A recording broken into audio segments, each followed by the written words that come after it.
Christmas arrives in Helmand, courtesy of the RAF. These are some of the last presents from home, arriving just in time. Biggest gingerbread man I've ever seen in my entire life. Unwrapping the gifts is a thrill, even for army men. For the wife. Thank you very much, Marissa. In the cookhouse, uniform regulations were relaxed and Christmas lunch was served in shifts. Had a fantastic lunch, thank you. It's been brilliant. I think not quite as good as Mum would have cooked at home, but nearly there. Yeah, to my mum, my brothers and my sister, I miss you all, and I'll be back home soon. It's another day in Helmand. It's not an Afghan festival in any way, but of course for us it's a very special time of year, and so we do make the effort for those who can spare the time for patrols to actually get a bit of a special occasion to the field as well. In the air and on the ground, patrols continue as normal. This is the Royal Highland Fusiliers, 2 Scots, on patrol in Babaji.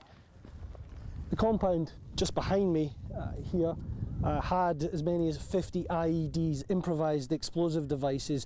Those bombs have all been cleared out now, but just over there to the left in that compound, the Taliban are still there, their white flag is still flying, and the troops here aren't expecting any let-up because it's Christmas Day. 11 British soldiers have died in this area in the last 5 years. The threat, as Lance Corporal Brown explains, is still nearby. And all the way down this road we were firing all the way back in, and when I was the last man in. But the Taliban have been pushed back in some areas. Afghan families are returning to their homes.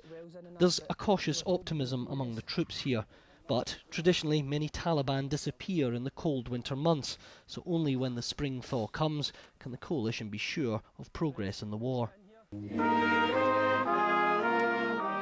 Back at base, time to pause and reflect. 347 British troops have died in Afghanistan since the war began. For these men and women, it has been a tough year, but one that ends with a sense of hope. Quentin Somerville, BBC News, Lashkargah in southern Afghanistan.